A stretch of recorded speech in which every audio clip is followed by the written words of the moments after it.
Alright guys, अस्सलाम वालेकुम रहमतुल्लाहि व बरकातहू। मोहम्मद अजमल हमीद एक और वीडियो के साथ आपके सामने हाजिर है।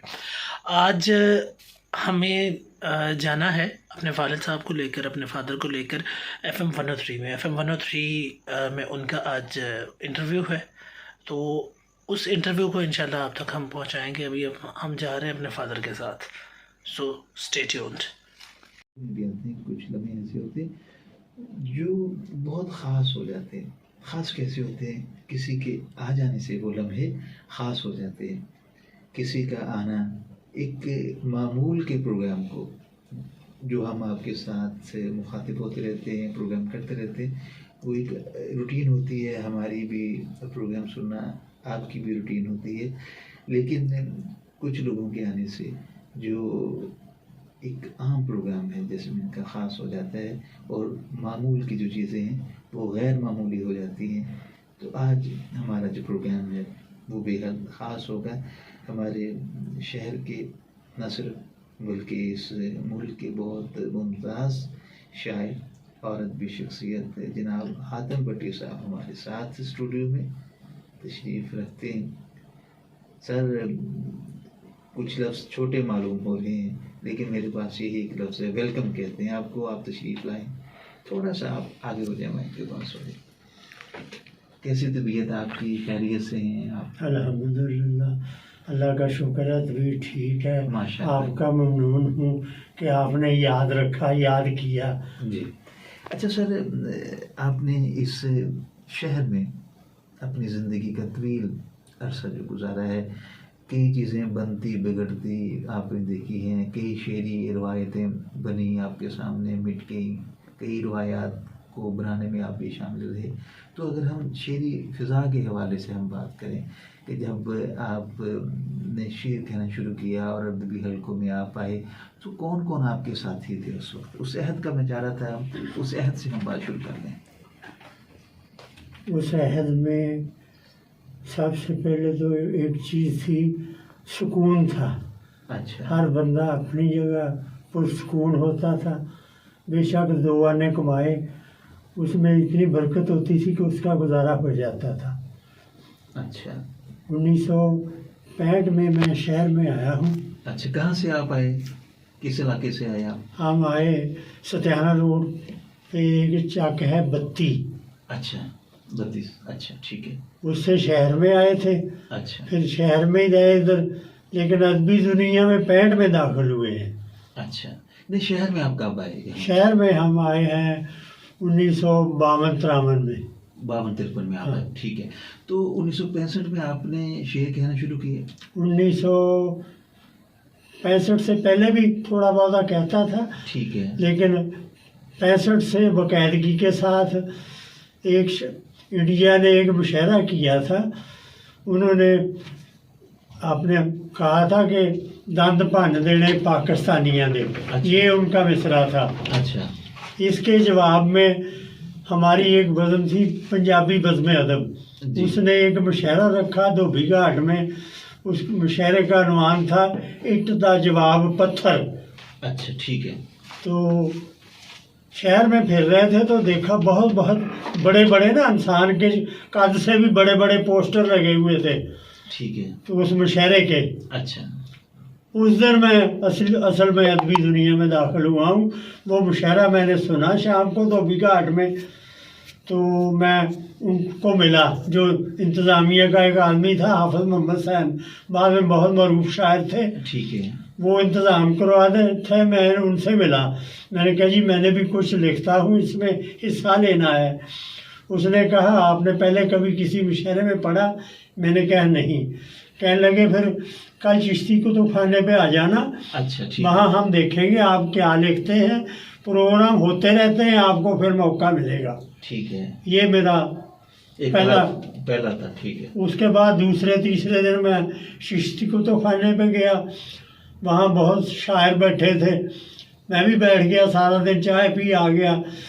दूसरे दिन फिर गया, तो जब बैठे और सारे शायर बातें कर रहे हैं, उस्ताद जॉर्ज लंदरी मरहूम अल्लाह उनको आसानियाँ दे, उन्होंने पूछा काका तुम आते हो 2-3 दिन से, सारा दिन बैठ के चले जाते हो, क्या बात है? मैंने कहा जी मुझे भी कुछ लिखने का शौक है। अच्छा। उसने कहा कुछ सुनाओ। कश्मीर के हवाले से मेरी एक नज़म थी, मैंने उसके 2-3 शेर सुनाए उनको। उन्हें कहा ठीक है तुम चल जाओगे, लेकिन तुम्हें अभी उस्ताद की ज़रूरत है। अच्छा। तो उस वक़्त 10-12 शायर वहाँ बैठे थे। उन्होंने कहा कि जिसको भी उस्ताद मानना है मान लो। अच्छा। एक पगड़ी ले आओ और 1 किलो मठियाई ले आओ, तो आगे काम चल जाएगा। अच्छा। तो दुकान के अंदर साइम चिश्ती साहब बैठे थे। तो रात मैंने तो मुशहरे में उनको ही देखा था ना। अच्छा ठीक है। तो मोहल्ले की मस्जिद में भी उनका नाम सुना था ना, तो जी जी। मैंने उनकी तरफ इशारा कर दिया जी मैंने उस्ताद बनाना है तो उनको बनाना है। अच्छा। तो साइम साहब ने मुझे कहा कि पगड़ी की ज़रूरत नहीं है, मेरे पास रुमाल है, आप थोड़ी सी मिठाई इधर से पकड़ के इनका मुंह मीठा करा दो, काम हो जाएगा। अच्छा। अच्छा। तो मैंने सामने मिठाई की दुकान थी, 1 किलो मिठाई मैं वहाँ से लाया, उनको दे दी। तो उन्होंने खाई और मैं बाकायदा साइम साहब का शागिर्द हो गया। उस वक़्त दुकान पर मास्टर अख्तर हुसैन अख्तर, मास्टर जौहर जलंधरी साहब ते एक सगे राना साहब थे कोई शायर।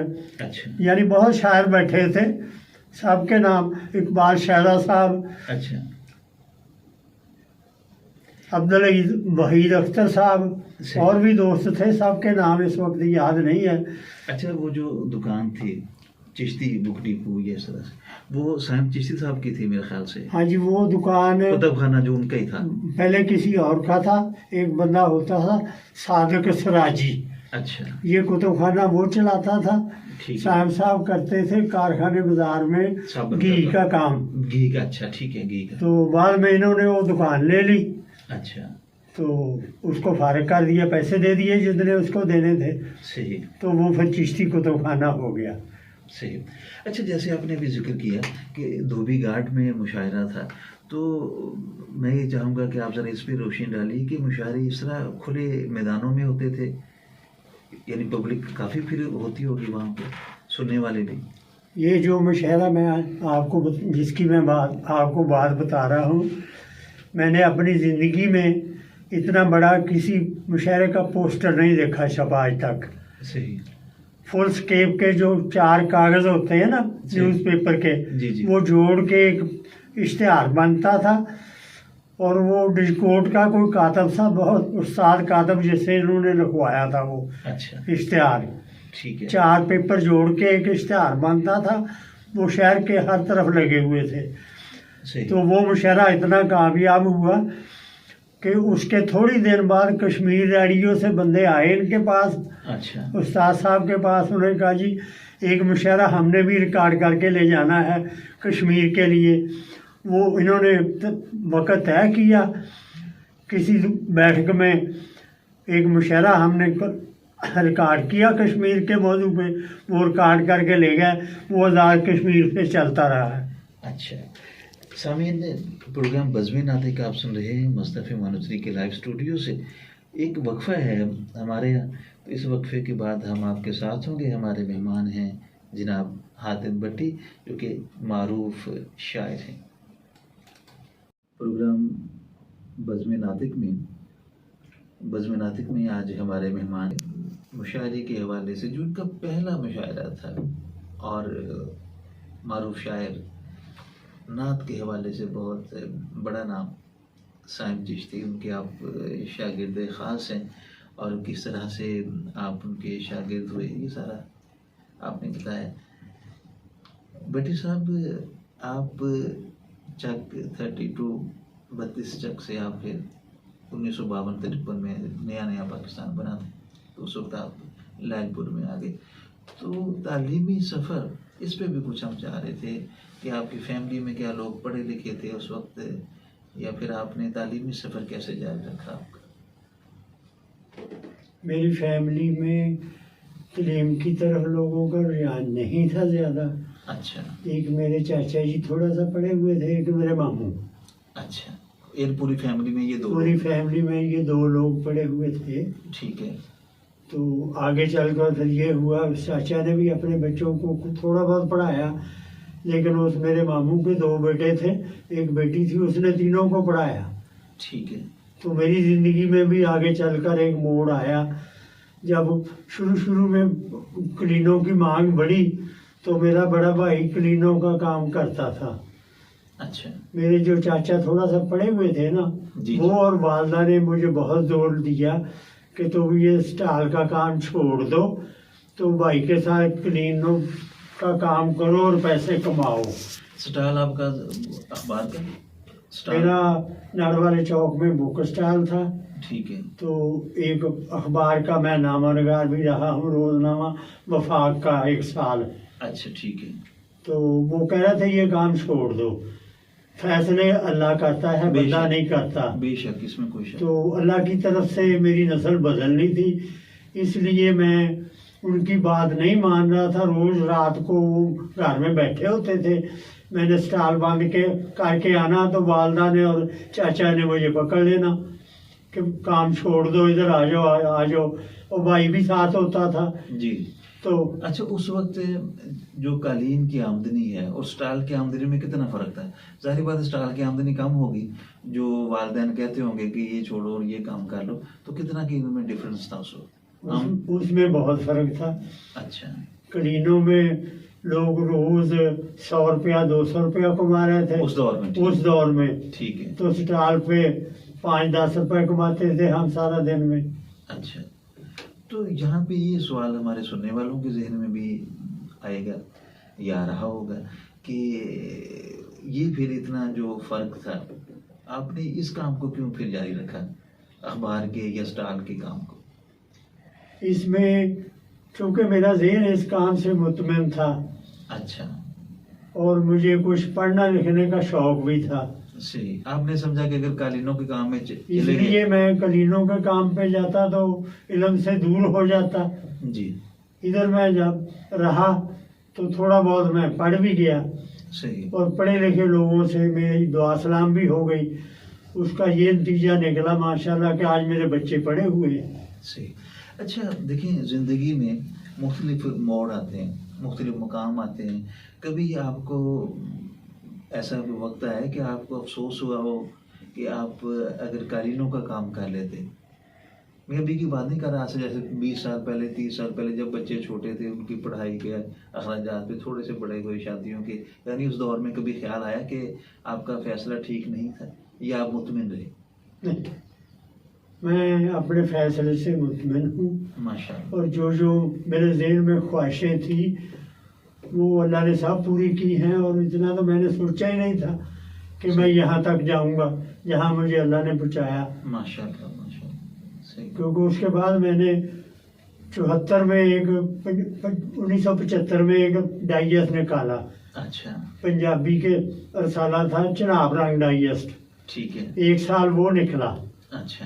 वो चूँकि पंजाबी था तो पंजाबी नहीं चली। सही। पंजाबी पढ़ने वाले कहते थे रसाला भी दो हमें, चाय भी पिलाओ, खाना भी खिलाओ। सही। उसके बाद मैंने एक उर्दू पर्चा निकाला, अच्छा। लाहौर जाकर 4 साल वो निकाला शहनाई के नाम से। अच्छा, उसमें कौन कौन आपके साथ था, आपके साथी जो उस वक्त थे? उसमें मेरे साथ थे, एक नुआए वक्त में लड़का होता था, अल्लाह आगे उस पर आसानियाँ करे, सलीम राशिद था जंग का। अच्छा। वो था। एक लाहौर का था तुफैल अख्तर, अच्छा। मरूफ साफ़ी था, पिछले साल उसका इंतकाल हुआ है। अच्छा। वो मेरे साथ था। ये 2 बंदे मेरे साथ थे लाहौर के। अच्छा। सलीम अख्तर ने कुछ पैसे लगाए थे। ठीक है। तुफैल अख्तर मेरे साथ कलम की मेहनत करता था। ठीक है।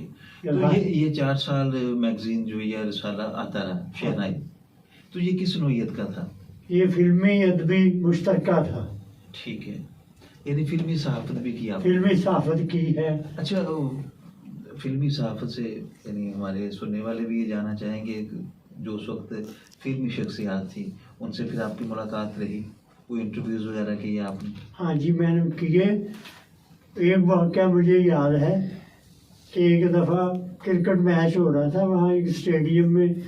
उन्होंने मुझे कहा था कि आपने आना। मैं गया तो अदाकार मंजरी ने उसका इफ्तिताह करना था, फीता काटना था मैच का। ठीक है। वो फीता काट के जब अंदर आया कहने लगा भट्टी भाई क्या बात है, जहाँ मैं आता हूँ आप भी वहीं होते हैं। अच्छा मैंने कहा अली भाई जब शोभा एक है तो कहीं ना कहीं किसी न किसी मोड़ पे तो मुलाकात होनी है। बेशक बिल्कुल। अच्छा अच्छा, ये एक अच्छा यादगार वाकया आपका। ये एक वाकया है। और शबाब करानवी साहब मुझे शूटिंगों में अपने साथ स्टूडियो ले जाते थे। अच्छा अच्छा अच्छा, कभी फिर इस तरफ आने का शौक हुआ फिल्म में? नहीं, अदाकारी का शौक? अदाकारी मुझ में नहीं थी, गानों का शौक था मुझे, अच्छा लिखने का। अच्छा, गाने का। ये मैंने अनैसन भट्टी से मैं इधर मिला था, उसका भी मैंने इंटरव्यू किया था। उसके भाई कफैज सैन थे कैफी, कैफी बिल्कुल, उसका इंटरव्यू किया था। अच्छा तो उससे मैंने कहा यार मैं गाने भी लिखता हूँ, कभी को वक्त आए तो मुझे चांस देना गाने का। ठीक है। उसने कहा ठीक है। एक दिन मैं शाहनूर स्टूडियो में उनका दफ्तर था, मैं गया तो वो लेटे हुए एक बंदा उनके पाँव दबा रहा है। मैं गया हूँ, वो मुझे मिले हैं, पाँव दबाने हट गए हैं। उन्होंने चाय मंगाई, हमने चाय पी। जब वो पाँव दबाने वाला चले गया ना, कहने लगा भट्टी साहब यहाँ जिसने चांस लेना होता है वो तो ऐसे मेहनत करता है। अच्छा। ये भी एक शायर है अच्छा। जो गानों के लिए मेरे पाँव दबा रहा था। तो आप तो अकड़ के रहते हैं, आपको चांस कैसे मिलेगा? अच्छा सही है। वहाँ का ये माहौल था भाई। सही सही।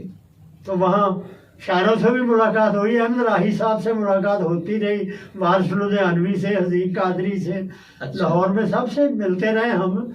अहमद नईम कासमी साहब के दफ्तर भी जाते थे। अच्छा अच्छा। सामीन है हमारे साथ हातिम भट्टी साहब हैं, जो किसी तारुफ का, इनकी जो शख्सियत है और इनका जो अदबी कद है वो किसी तारुफ का और मेरी किसी आप कह लेंगे तारुफी बात का मोहताज नहीं है। हमारे मेहमान हैं। भट्टी साहब ने बड़ी दिलचस्प बात बताई है। अच्छा, इंडिया में हम ऐसे देखते हैं, इंडिया के जो प्रोग्राम्स आते हैं वहाँ तो जो राइटर्स हैं, कलाकार हैं, फनकार हैं, लोग उनके पाँव छूते हैं। लेकिन यहाँ पे मुझे लगता है कि जो मामला है ये वाकई उलट है। यहाँ जो प्रोग्राम करना चाहते हैं या आगे आना चाहते हैं उन्हें खुद पाँव पकड़ने पड़ते हैं। ये वैसे अपने तौर पे एक ट्रेजिडी है और इस पे भी हम बात करेंगे कि हमारा जो एक कहते हैं कि मजमूई तौर पे एक मिजाज बन गया है हमारे मुल्क का। तो इसमें हम कोई आर्ट लवर नहीं है, आर्ट लवर नहीं, हम फन से प्यार नहीं करते हैं, फनकार से प्यार नहीं करते हैं।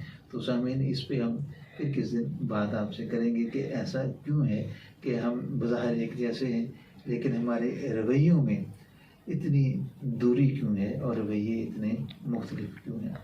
सामीन अभी कुछ ही देर के बाद हम ख़बरें सुनेंगे और ख़बरों के बाद जनाब हातिम भट्टी साहब हमारे साथ होंगे।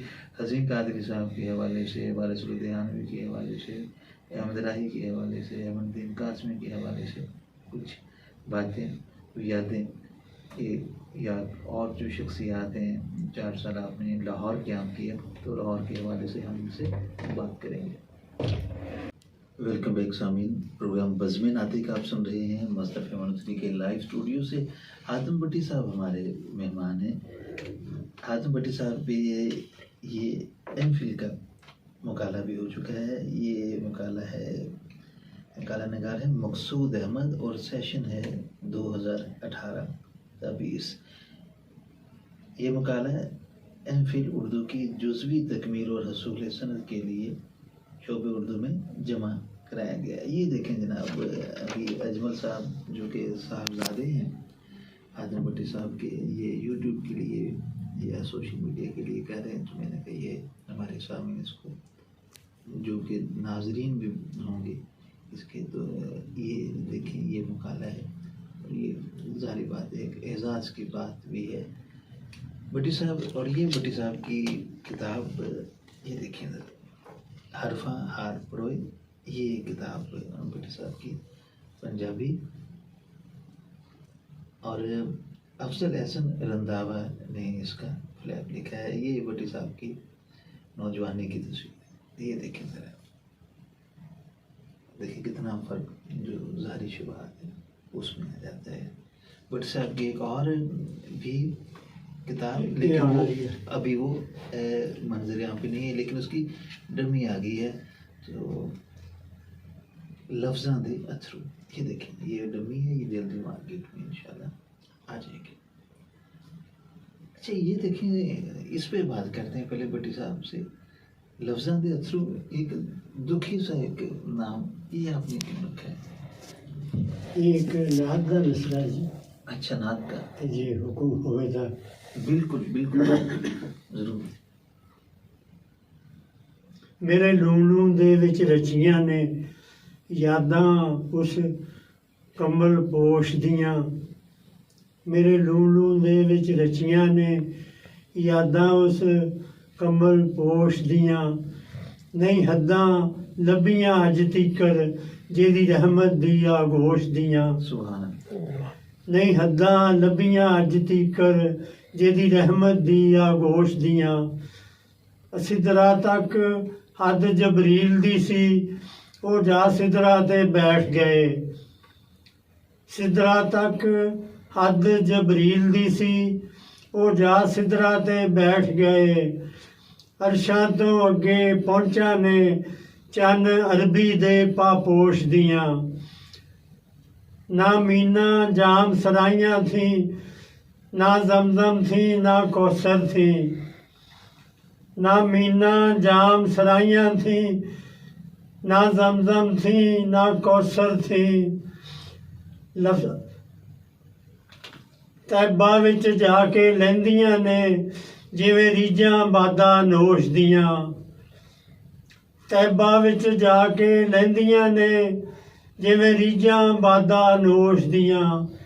मेरे लूणू दे विच रचियां ने यादां उस कमल पोश दियां। नहीं हद्दां लभियां अज तीकर जेदी रहमत दी आगोश दियां। लफ्ज़ां दे अथरू डिग डिग के बन जांदी नात मुहम्मद दी। लफ्ज़ां दे अथरू डिग डिग के बन जांदी नात मुहम्मद दी। जद मौजां हातम उठदियां ने दिल विचों इश्क दे जोश दियां। मेरे लूणू दे विच रचियां ने यादां उस कमल पोश दियां।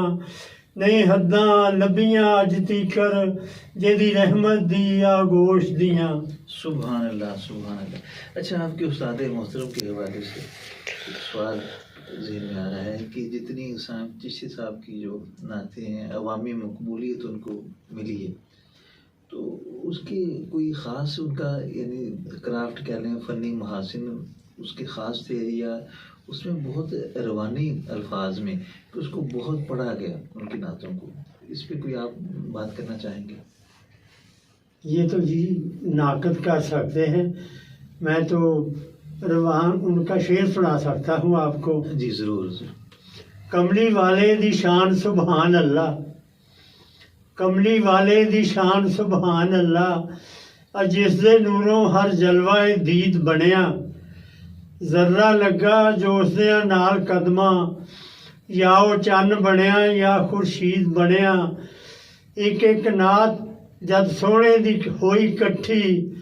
पूरा फेर कलामे मजीद बनिया। बनिया पीर जमाने दा ओ साइम कमली वाले दा जेड़ा मरीद बनिया। सुभान अल्लाह सुभान अल्लाह। अच्छा अभी हम वक्फे पे जाने से पहले अपने सामीन से कह रहे थे कि आपका जो लाहौर में वक्त गुजरा है 4 साल, आप कह रहे हैं कि अरसा गुजरा है, तो आप उस अरसे को याद करते हैं, आपको याद आता है? मुझे याद आता है और मेरे पास उस रसाले की फ़ाइल है। कभी वक्त मिले तो मैं उसको पढ़ने लग जाता हूँ, सब दोस्तों को याद करने लग जाता हूँ। ये मुसाबाद में एक दोस्त होते थे जहर अकासी साहब। जी बिल्कुल बिल्कुल। ये समुद्री रोड जो उनका गांव था। यहाँ भी रहे मैं? हाँ यहाँ भी रहे हम।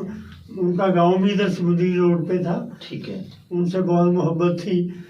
वो अक्सर वो आ जाते थे हमारे दफ्तर या हम उनके पास चले जाते थे। उनसे बहुत मुलाकात होती रहती थी। सही। सामीन एक वक्फा है, देखें ये जो वक्फा है ना ये बहुत ज़रूरी होता है, तो इस वक्फे के बाद हम आपके साथ हैं। प्रोग्राम बज़्म नातिक आप सुन रहे हैं मस्त FM 103 के लाइव स्टूडियो से। जनाब हातिम भट्टी साहब हमारे मेहमान हैं। भट्टी साहब, अहमद राही साहब के साथ भी आपकी मुलाकातें रही? हाँ जी, अहमद आई साहब के साथ मुलाकातें होती रही हैं। एक अदारा है वहाँ, अलहम्द पब्लिकेशन, जी जी बिल्कुल। उनके दफ्तर में वो बैठते थे, हम भी वहाँ जाते थे। उसके जो मालिक सफदर है ना, वो हमारे दोस्त थे। अच्छा तो अहमद राई साहब ने जब पंजाबी अपनी फिल्म बनाई है, वो हमें स्टूडियो में दावत देकर उन्होंने दिखाई भी है। अच्छा अच्छा हीर रांझा। अच्छा अच्छा। उसके गीत बहुत मारूफ है, हीर रांझा के। हीर रांझा की शायरी है ना, राही की बिल्कुल। हमेशा जिंदा रहने वाली शायरी है। कभी कभी मैं टीवी ऑन करता हूँ तो उसमें से आवाज़ आती है, सुन मंजली की मिठड़ी तान में, मैं तो हो गई कुर्बान में। सही। अच्छा, ये ख्वाजा खुर्शीद अनवर ने इसकी धुन बनाई, इस फिल्म के सारे गीतों की। तो अब ये देखें कि ये जो सुन मंजली दी मिठी तान है, ये ऐसी एक धुन बन गई कि इसमें बहुत से जो लोग जो शौकिया गाने बजाने में, ये बांसुरी का जिनको शौक है, तो इस धुन को वो सीखते हैं और कई लोग इससे फिर रिज्क भी हासिल करते हैं, गलियों में बजाते फिरते हैं। उनके वो रिज्क का एक जरिया भी इसी धुन से और इसी गीत से वो बनता है। अच्छा, वारिस लुधियानवी से भी आपकी मुलाकातें रही? होती रही है, काफ़ी मुलाकातें। हज़ीं कादरी से भी? हज़ीं कादरी साहब से भी होती रही हैं। और हज़ीं कादरी साहब जब भी उनके पास कोई नया बंदा आता था फिल्म बनवाने के लिए, वो उससे पूछते थे, ये लाख कमाने वाली बनानी है कि 10-20 लाख कमाने वाली बनानी है, मैं ऐसी लिख दूंगा कहानी। अच्छा सही। अच्छा, ये बात जो है ना, वो गुलजार के हवाले से भी कही जाती है कि जब उनसे लोग आते हैं ना फिल्म के लिए, तो वो इस तरह की बात करते हैं। तो उस दौर में गीत नगार को कितना का मुआवजा मिल जाता था? उस दौर में एक गीत का 200 रुपया मिलता था गीत नगार को। अच्छा। बाद में जब मैं रहा हूँ 74, 75, 76 में, वो 500 हो गया। सही। 80 में आके वो 1000 हो गया। अच्छा। तो आजकल तो पता नहीं क्या हाल है। सही। तो गाने वाले को कितना मिलता था, ये कोई है आपके ज़हन? गाने वाले से नहीं पूछा, अच्छा। हालांकि मुलाकात रही है। अच्छा, अनायत हुसैन भट्टी साहब से? अनायत हुसैन भट्टी साहब से उनका इंटरव्यू भी किया, उनसे दोस्ती भी रही है। यहाँ मंडी में भी उनसे मिलते रहे, जब वो आते थे थिएटर में, तो लाहौर स्टूडियो में भी मिलते रहे हैं। उनका बड़ा बेटा है वसीम अब्बास। जी बिल्कुल। वो जब छोटा था तो मुझे चाचा जी कहा करता था। अच्छा। ये 3-4 साल पहले मेरा आर्ट कौंसिल जाना हुआ, तो अब वो मुझे मिला, मुझे वो भट्टी साहब कह के सलाम कर रहा था। अच्छा। ये वक्त वक्त की बात होती है ना। बेशक, लेकिन देखिए उनकी भी है कि इतने वो बड़े फ्रेम में जा चुके हैं। हाँ। वसीम अब्बास भी, कि उन्होंने पहचाना और इज्जत की, उन्होंने पहचाना, इज्जत की, सलाम किया आपको। सही बात, सही। तो शहरों में मैंने एक बंदा देखा है। एक दफ़ा इधर किसी मुशायरे में हफीज ताज साहब आए थे, जी। उनसे मुलाकात हुई। हाफिज लुधियानवी का गालबन मुशायरा था, जी। तो उनसे मुलाकात हुई, शेर व शायरी हुई। लाहौर में नारकली में एक दिन मैं जा रहा हूँ, तो अच्छा। पीछे से कोई आवाज़ें दे रहा है, अच्छा। हातम साहब बात सुनना, हातम साहब बात सुनना। मैं बड़ा हैरान हुआ अच्छा। कि लाहौर में मेरा कौन वाकफ है। उस वक्त मैं लाहौर 8 दिन बाद जाता था किताबें लेने। जी। जब मैंने पीछे को देखा तो हफीज ताज साहब मुझे आवाज़ दे रहे थे, वाह। और मैं बड़ा हैरान हुआ कि इतने बड़े बंदे ने इतने छोटे बंदे को याद रखा। बिल्कुल। वो फिर मुझे मिले, फिर वो मुझे यूनिवर्सिटी ले गए अपनी। अच्छा। उनसे घंटा आधा घंटा बात होती रही और मैं बहुत मुतासर हुआ उनसे। सही। अच्छा, इश्तियाक अहमद के साथ भी आपका टाइम गुजरा, जो बच्चों के दर के हवाले से बड़ा नाम उनका?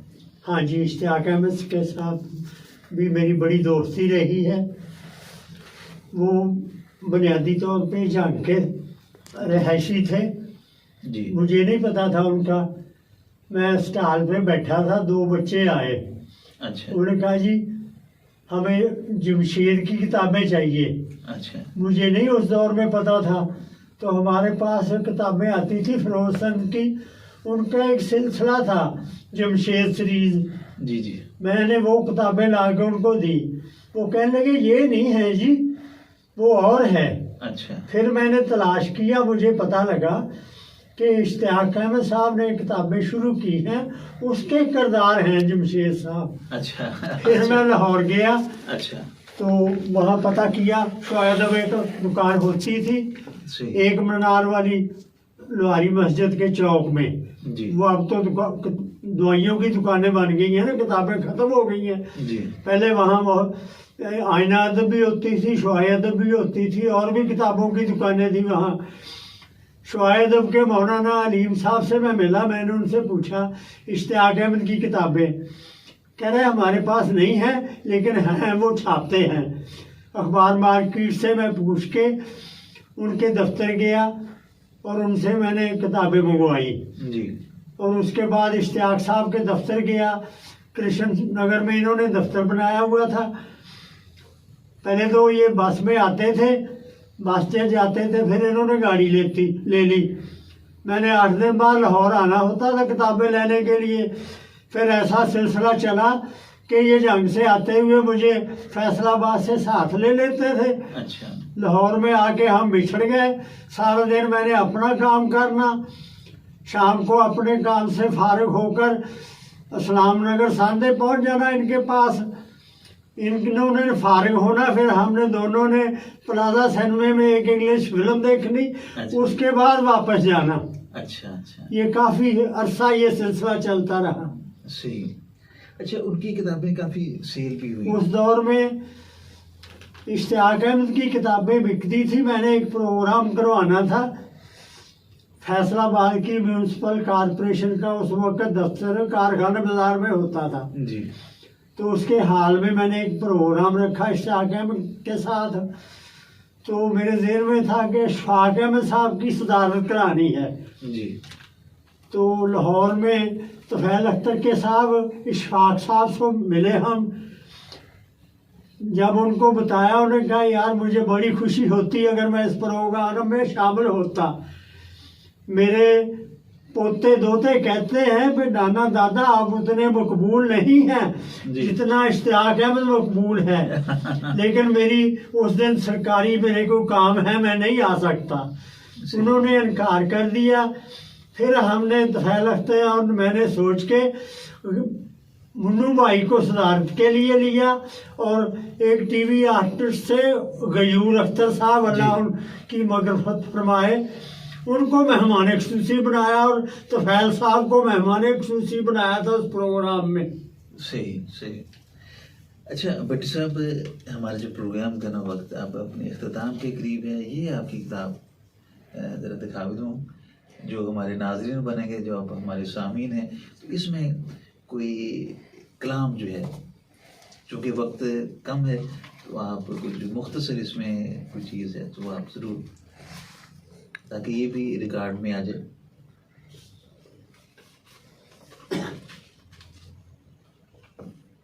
बाबा फरीद साहब का उर्स ख़त्म हुआ है जी। ये बाबा फरीद और हैं। एक बाबा फरीद का मुहर्रम में होता है, जी जी। उनके बारे में 2-4 शेर जी ज़रूर ज़रूर। पंजाबी के हैं। जिस दे कदमी लग अजोदन पाक पतन कहलावे। जी। जिस दे कदमी लग अजोदन पाक पतन कहलावे। साबर पाक निज़ाम शमस जिस दरते सीस झुकावे। जिस दी आली नज़र बंदे नू शोला तूर बनावे। उस दी उच्ची शान भला किंज लफ्ज़ां विच समावे। केड़ा है ओ जिस दियां डांगां खा के खलकत कहंदी।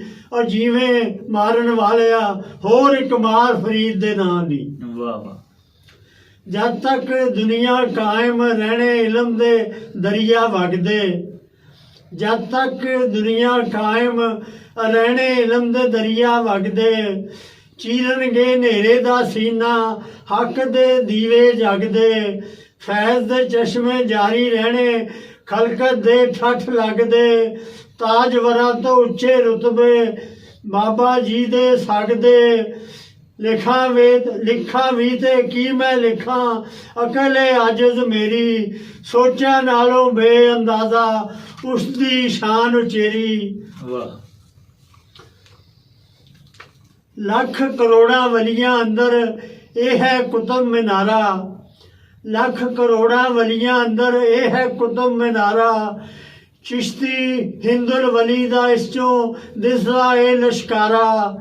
ਜੇ ਕਿਧਰੇ ਡਿੱਠਾ ਤਾਂ ਦੱਸੋ ਇਹੋ ਜਿਹਾ ਦੁਆਰਾ।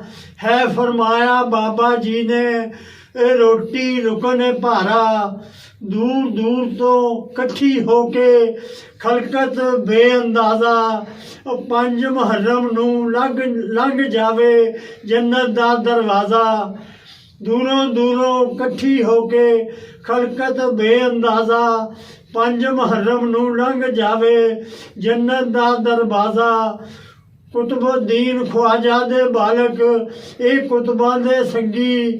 ਕੱਢ ਦਿਲਾਂ ਚੋਂ ਨਫ਼ਰਤ ਦੁਨੀਆ ਸੱਚੇ ਰੰਗ ਵਿੱਚ ਰੰਗੀ।